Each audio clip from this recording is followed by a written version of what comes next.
Welcome to Tyrannus Hall, a grace-filled space to discuss the missional mandate of the Canadian Reformed Churches. My name is Winston Bosch, and I'm here with my co-host, Bill De Jong. How you doing, Bill? I'm doing wonderful today, Winston. Nice to join you once again. All right. So today we are going to be having a session that speaks a little bit about a person who's important in the history of the Canadian Reformed Churches and has had a lot of bearing on the theology of the Canadian Reformed Churches, also as it relates to mission. And his name is Klaas Schilder. And to speak about Klaas Schilder, we have a special guest with us today. And that special guest is Dr. Marinus De Jong, who recently obtained his PhD at the Theological University in Kampen. I had the opportunity to get to know Marinus back in 2015 when I spent a summer in Kampen. He's a fabulous scholar. He recently completed a dissertation on Klaas Schilder, and especially on Schilder's doctrine of the church and how the church relates to the world. And his dissertation is titled, "The Church is the Means and the World is the End." And so he's the perfect guest to talk about Schilder's ongoing relevance for the church today, especially in terms of its missional calling. Excellent. So here's our conversation with Dr. Marinus De Jong. Well, hello, gentlemen. Bill, I wonder if you can start us off today and explain to us a little bit, why are we talking with Marinus about Klaas Schilder? Who is Klaas Schilder, and why is he an important figure for us to talk about on a podcast that's speaking about Canadian Reformed churches and mission?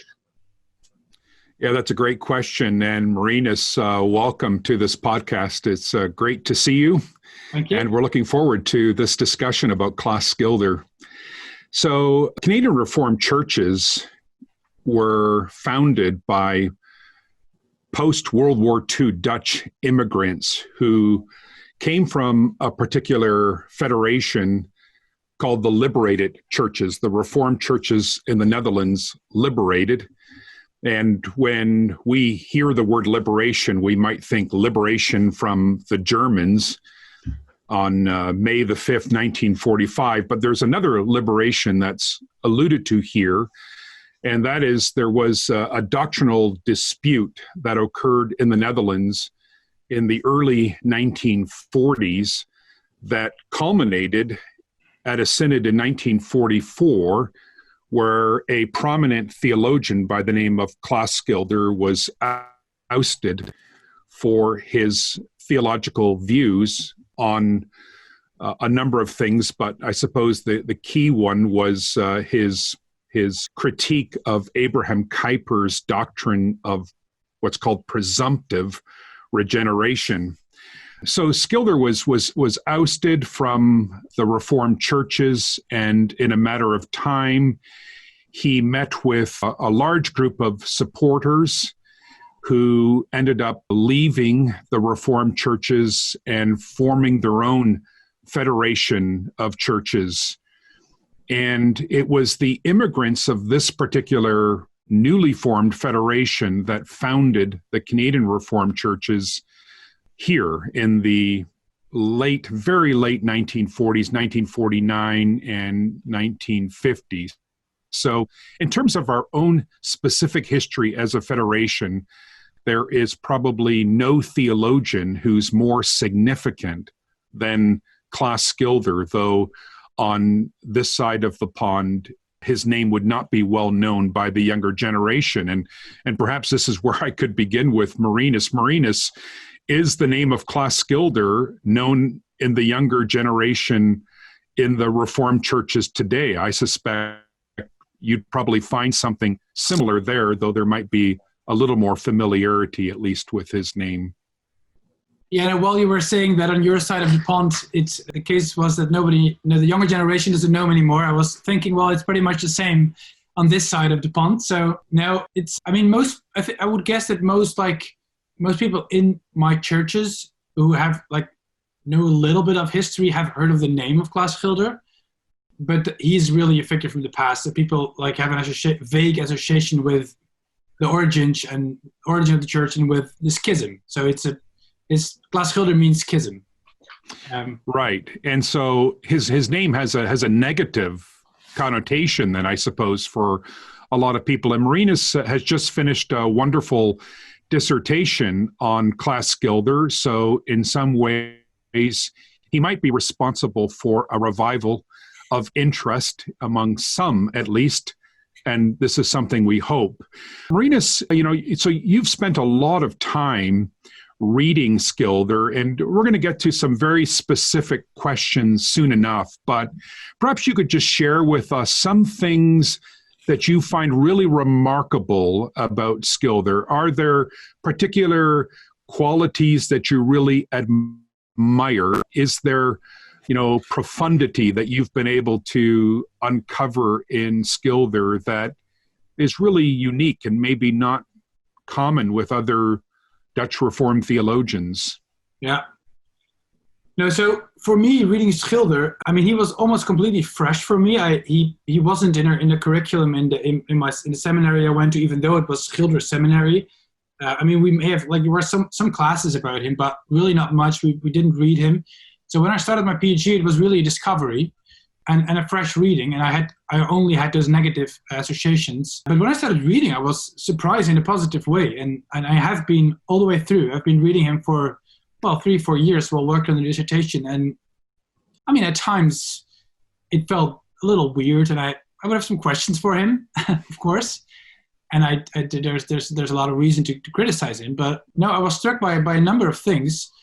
I started reading him chronologically, so I started when he was a young pastor. Was in 1914 when he was ordained as a minister, just at the same time when the World War I broke out all throughout Europe. Not directly in the Netherlands, but it had a great impact also on the entire European society. So there was struck immediately by how much attention he had for everything going on around him. In all those, he mostly wrote meditations. They were deeply existential, and they immediately went to my heart when I started reading that, to speak. And not just because he was not like in a mellow kind of way or something. They were kind of harsh, or harsh is not the word. They were, I think they just reflected the spirit of the time, and people were afraid of what was going on in Europe, what would happen with culture, what would happen with the church, with Christian culture. In all this, he was obviously very sensitive to all that was going on around him. Kind of apocalyptic atmosphere also.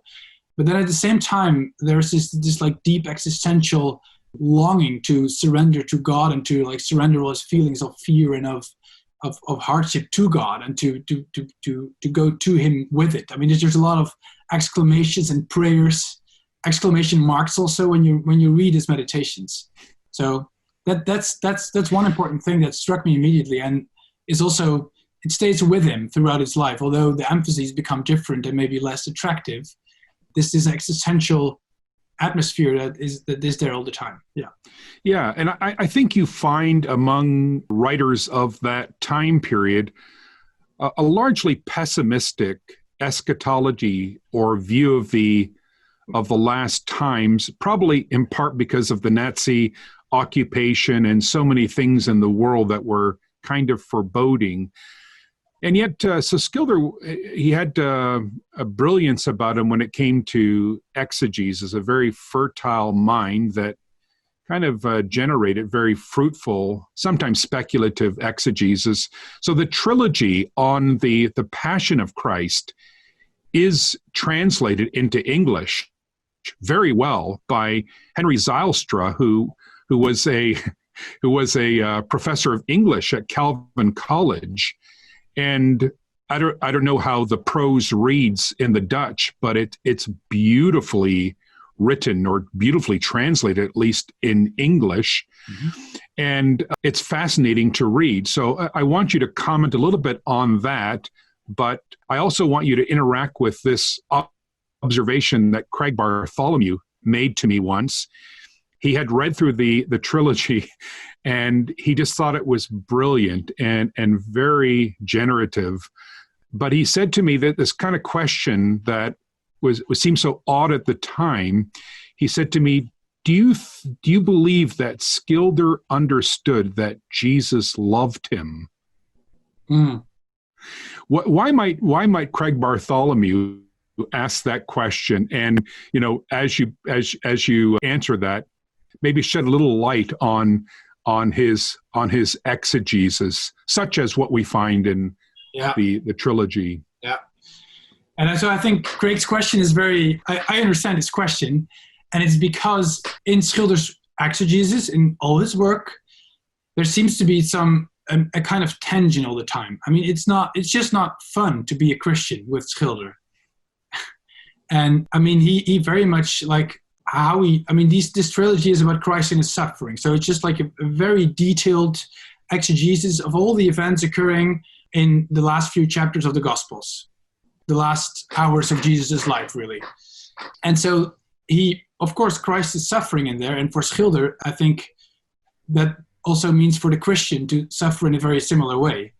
So, yeah, for him, I think, and it was also his life. I mean, I think for himself, being a Christian was not funny. He always felt the need to go to places where, for example, his polemics. He would always end up in polemics with people, and for him, there was something that needed to be done in order to unveil the truth, so to speak. So these polemics were not a personal attack on anyone. Of course, everyone understood it as a personal attack because it looked like it very much. But for him, it was not a personal attack. It was just a kind of a mandate, an obligation as a Christian to get to the truth. I'm going to jump in here for a moment. Sure. So I have a friend here in Ottawa who loves to read James Smith. And he recently asked me if he could borrow the Schilder trilogy from me because he would like to read it. And I haven't followed up with him, but I suspect that's because he's been reading James Smith and that has gotten him on to thinking that perhaps he would like to read Schilder. And so we've just talked about that trilogy perhaps being, does he know that Jesus loves him? He tends to be perhaps somewhat somber. And then this friend comes from a Reformed tradition that perhaps tends to be a little bit like, we're going to transform the world.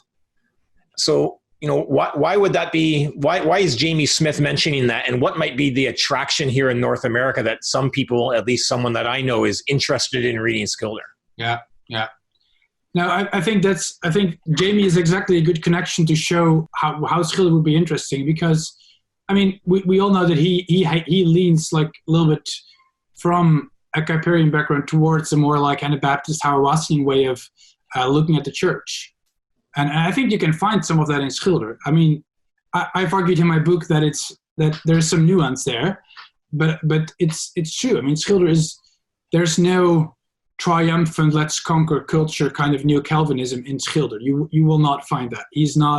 There's too much tension and war, and it's his Schilder's first book he wrote first book on culture. It's called the Revelation of John and Social Life.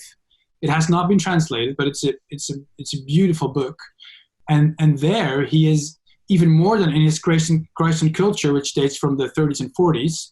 It's very. I mean, he says we have to do culture. We have to go out into the world. It's our duty, but we don't go there to build beautiful castles or to conquer culture.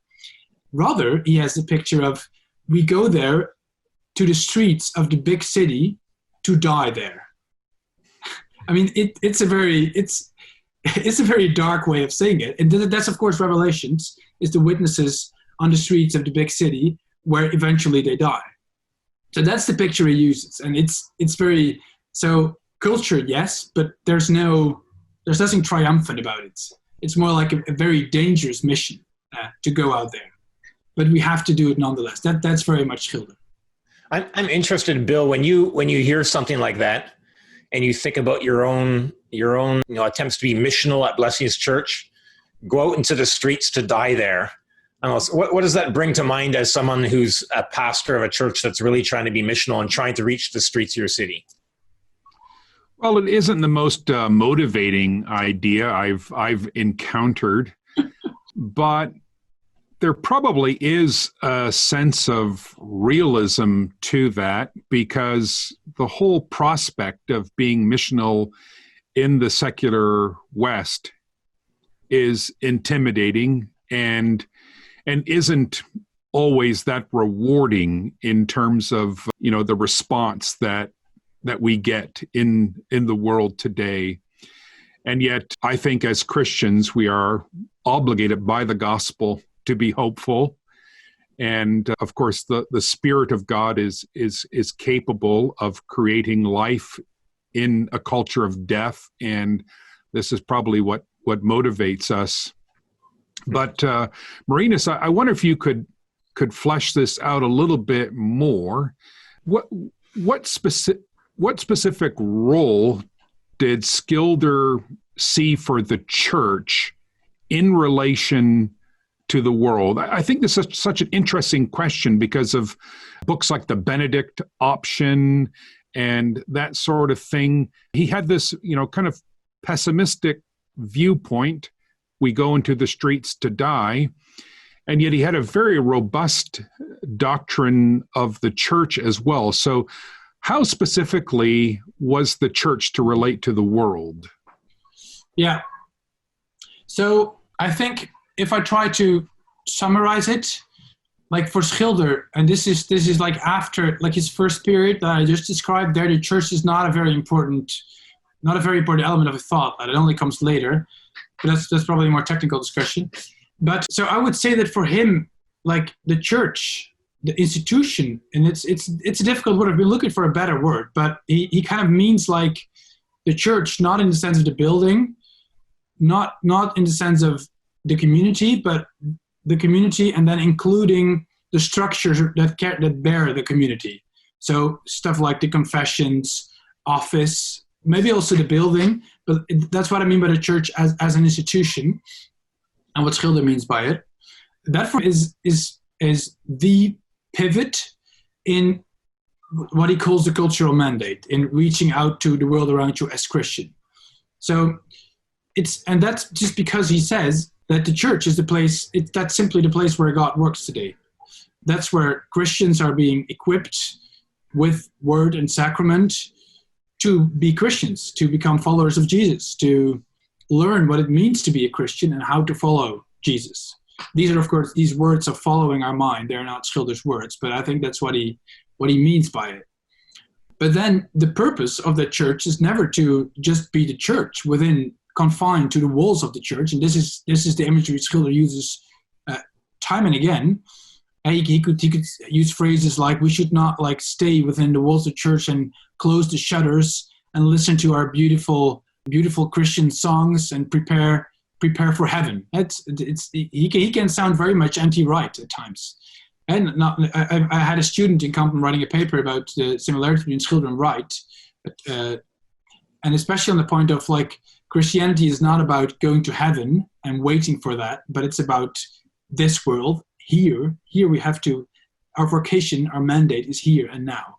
That's also very much Schilder. So then the church is not a place where you prepare for heaven and close the doors, but it's a place where the doors need to be open. So after the Sunday morning and of course also afternoon service, you have to go out into the world. And that's where the real Christian life happens, not within the church, but outside on the places where you do your daily work. You are a mother, or you are a worker, or you are a banker, or whatever kind of profession you have. That's where the cultural mandate is about. That's ultimately where the Christian life is about. So hence the title of my dissertation: the church is the means and the world is the end, because that's where we have to be. Okay, perhaps you could distinguish that from Kuyperianism. So from what I recall, Schilder was critical of Kuyper's distinction between the church as organism and the church as institute. But on the other hand, he does seem to have this theme that you observe in Kuyper, that you want as a Christian ought to enter the world and do specifically Christian work and whatever vocation that might be, in a way that sounds a little bit like transformationalism or something.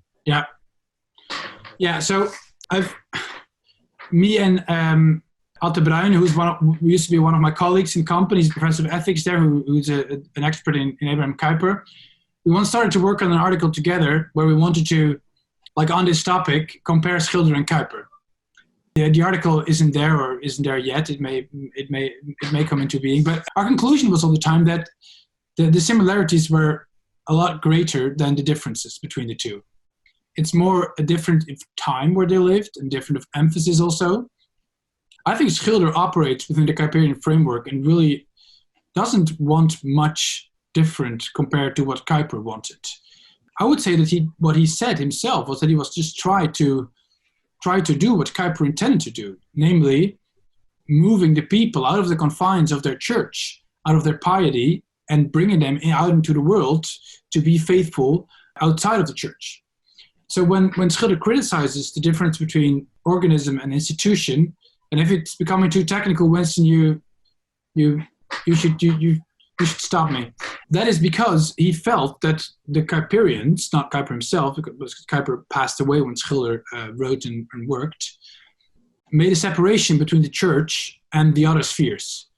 So that if you say that the church as organism and church institution become two separate things, then you can just kind of isolate the confession and all the difficulties it brings, isolated from the entirety of life. And he saw around him that people used the distinction in order to basically just not have to deal with difficult ethical questions, because that's the confession is the church, and the confession there's no use for the confession and what it says outside of the church. You understand what I'm saying? But he wanted the same as Kuyper used the idea of the church as organism also to make that same connection to reveal to the people in his church that they needed to be out there and not only inside of the church. So I very much think they had the same impetus, but just Schilder needed to criticize it. He thought he needed to criticize it in his time, in his context. Yeah. So clearly he's not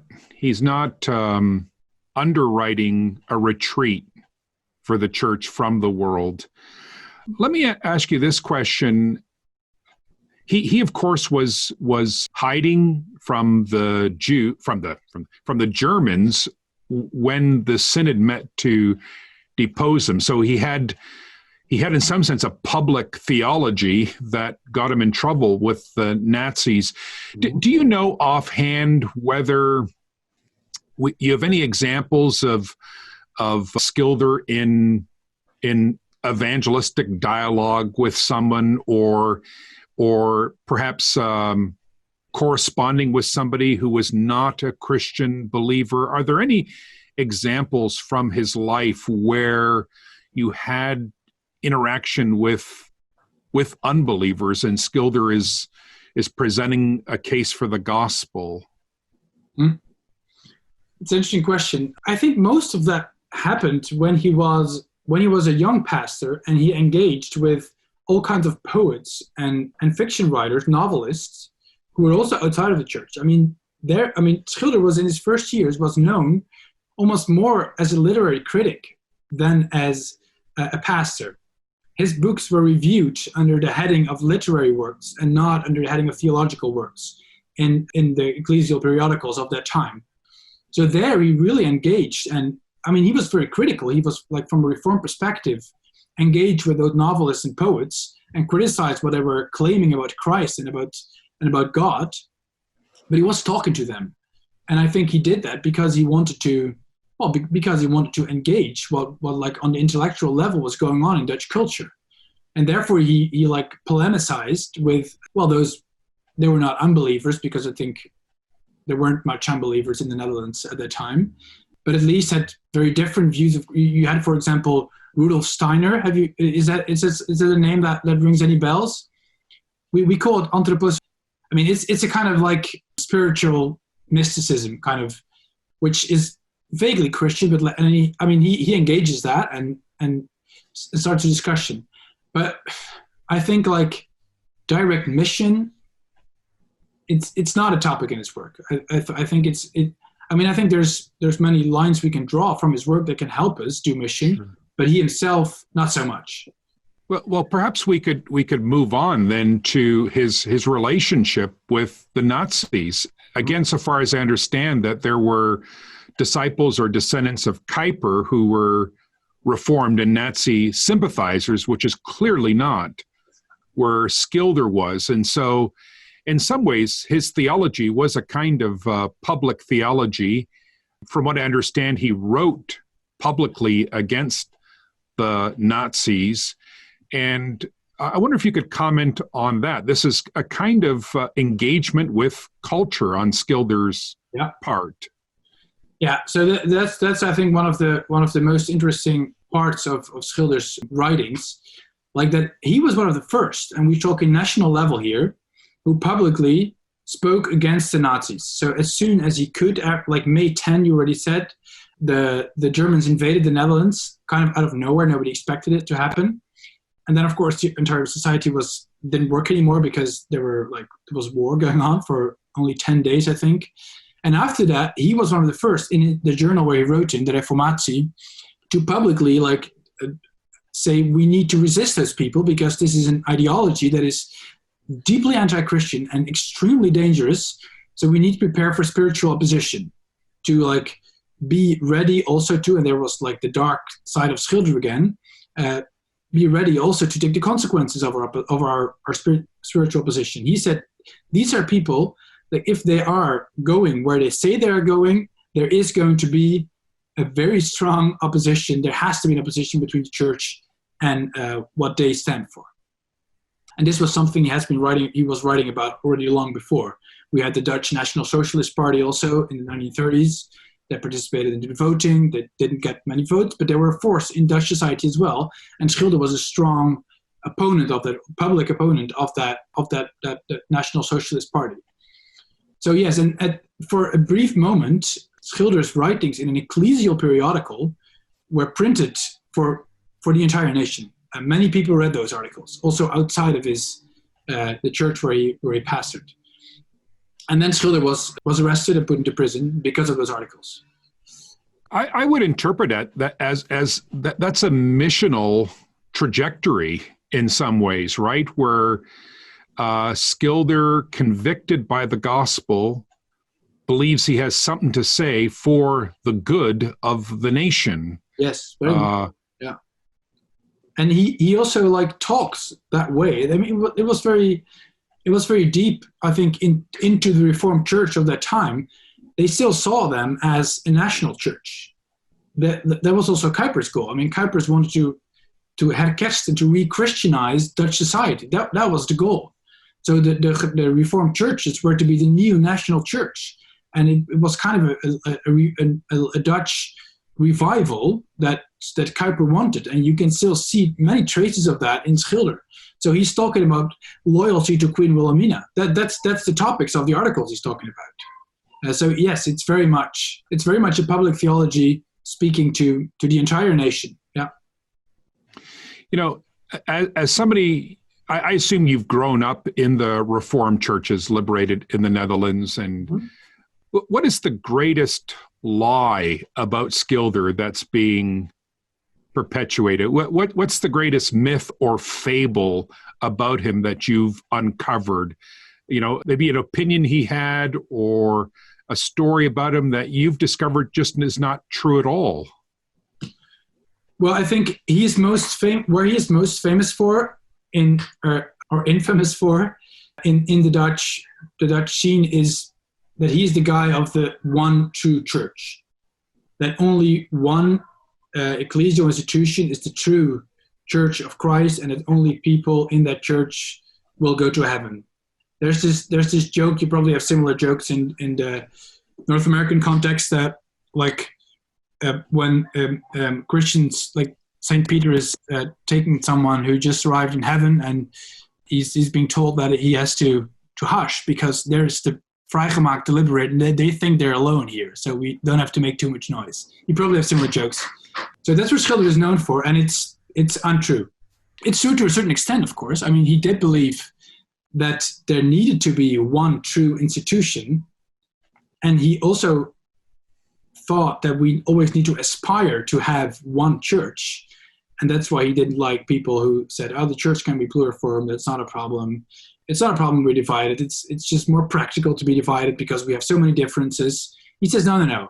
It's not. We need to be one body of Christ, and he emphasized it strongly in all kinds of polemics. But it's a misunderstanding to think that he thought that the vrijgemaakt were the one true church, let alone that they would be alone in heaven, because that's really something he would never even hint at. And that's interesting because when the immigrants come to Canada, immigrants, and there's, similar to many immigrant groups, when they come to struggles of immigrants setting up churches, they have some contact with the Christian Reformed Church and with the Protestant Reformed churches, and they start the Canadian Reformed churches. And certainly, I think it's valid to say that there does become sort of a popular emphasis on we are the true church. I want to tease that out a little bit with this question. So when I came to the church that I pastor in Ottawa, traditionally this church has been called the Canadian Reformed Church of Ottawa. And then it recently, at one of their big anniversaries, they called themselves Jubilee Canadian Reformed Church of Ottawa. In the last number of years, somehow it has happened without it being an official decision, but someone's changed the letterhead. And now our letterhead reads Jubilee Canadian Reformed Church for Ottawa instead of Ottawa. And it seems to me that those two phrases, Jubilee Canadian Reformed Church of Ottawa and for Ottawa, that they both represent some of Schilder's thought in terms of, we want to be gathered into the one true church of Jesus Christ, and that, we ought to, if you're in Ottawa, people traditionally here have thought, if you're in Ottawa, this is the church you should be coming to. And then this other side of what being a church for Ottawa. So, yeah, would you see both of those things as coming from Schilder's thought? Are they in tension? Do you have any comments about that, Marinus? He would definitely opt for of. But I think because I think there is this strong idea that, which is also very Kuyperian, and it's in many other traditions as well, that like the kind of the how to say, I mean, the whole world should be church in some way. I mean, everybody ought to be in the church, or so in that sense, there's always this kind of like idea of that we are the church of this city, like. This represents kind of what the city should be. And I think in his case, it was also more closer to reality than it is now. I mean, he was a pastor for most of his life in huge churches. I mean, they were also Volkskerken, like they were really churches where entire neighborhoods would go to the church, and also like, I don't know, 60-70% of the Dutch population frequented the church at that time. So. It was true a little bit, I think, when they said off. But in the current context, I mean, the church, I think I minister, I work in a church of about 150 members. And in the parish, so to speak, I think 400,000 people live. And there's also many different churches. So the context has changed drastically. And it would fit into his thought, I think, to now say we can be church for, because of the thing I explained previously about the church being an instrument ultimately for our work in the world. But again, to be clear, I think for him, mission was not the first thing he would have thought of when he thought of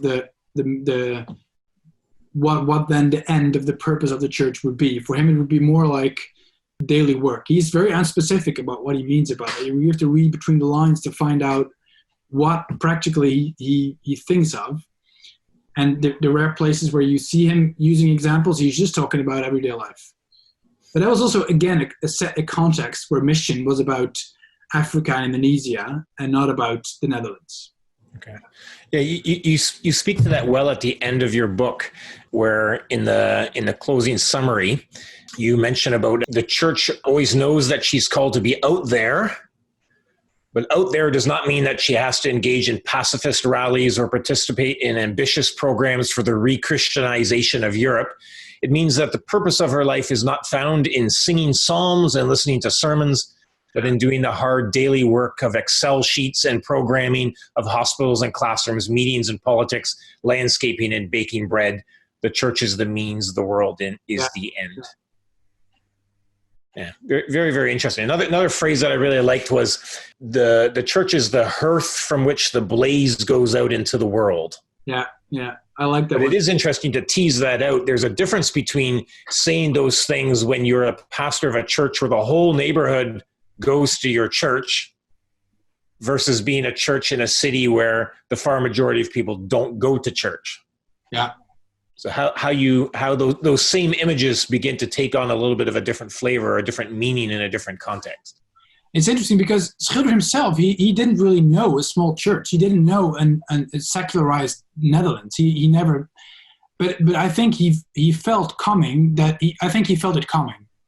I mean, in 1918 or something, he can write about a small insignificant church amidst raging paganism. He can have lines like that. I mean, that was very far from the reality. It wasn't a small and insignificant church. The church had the power. I mean, Kuyper was a prime minister 10 years before. The anti-revolutionary party was, in the 1930s, had again a prime minister, was very powerful.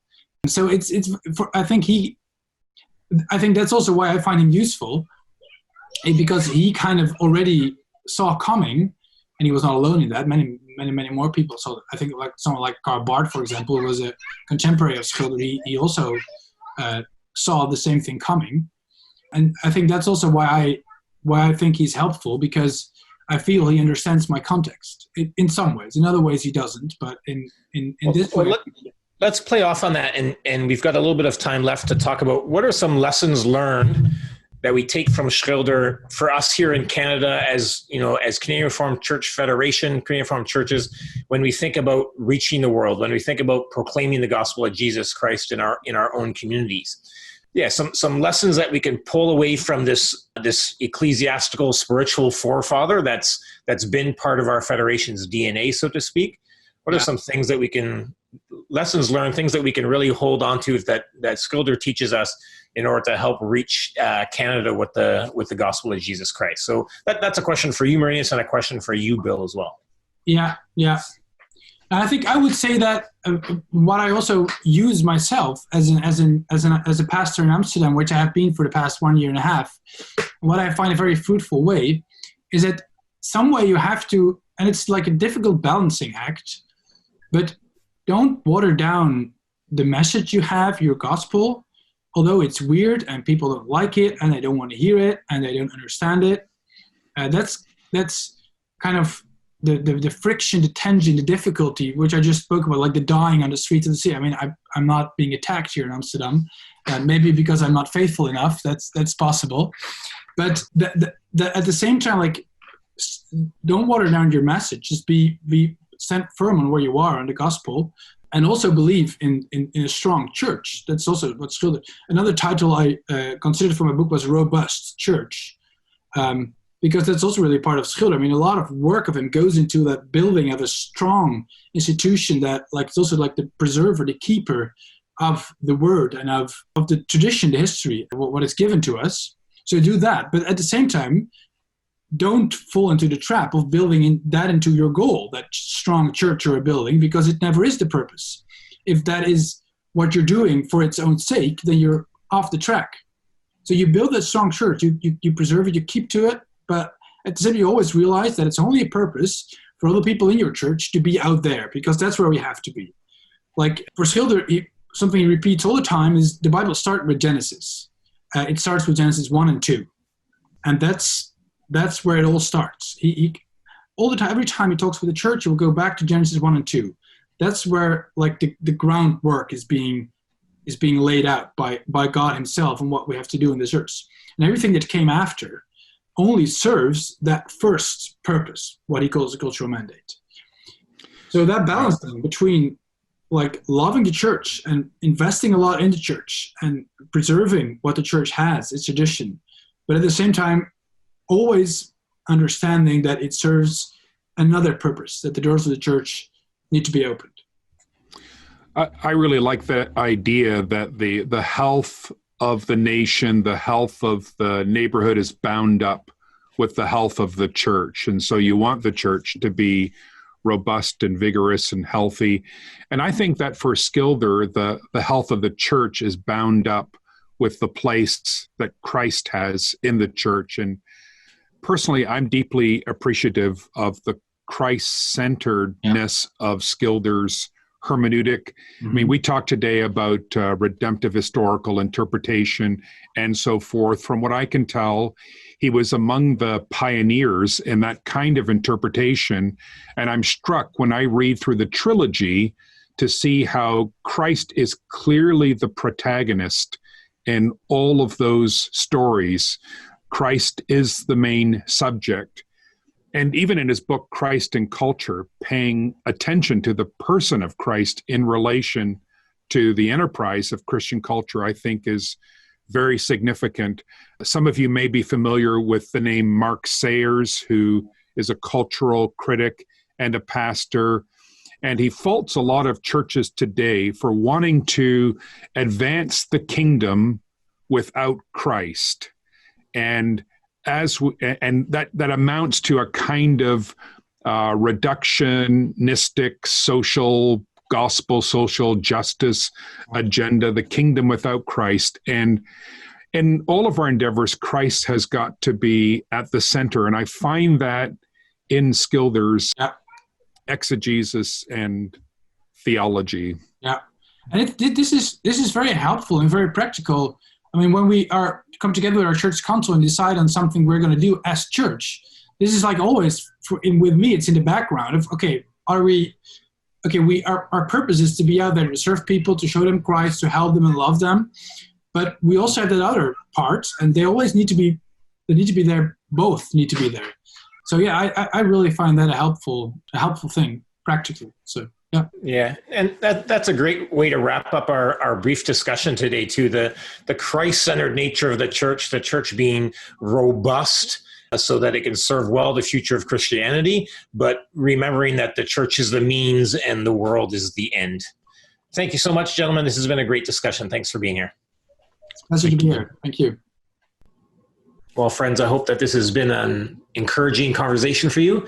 Please join us in 2 weeks as Bill and I get to speak with Pastor Julius Van Spronsen, a missionary in British Columbia and in Brazil, as he speaks to us about the mission work he's done there, as well as his perspective on mission as a pastor now in Edmonton, Alberta. So join us as we try to celebrate the good things that God is doing and also be challenged as churches when thinking about mission here at Tyrannus Hall, a grace-filled space to discuss the missional mandate of the Canadian Reformed Churches.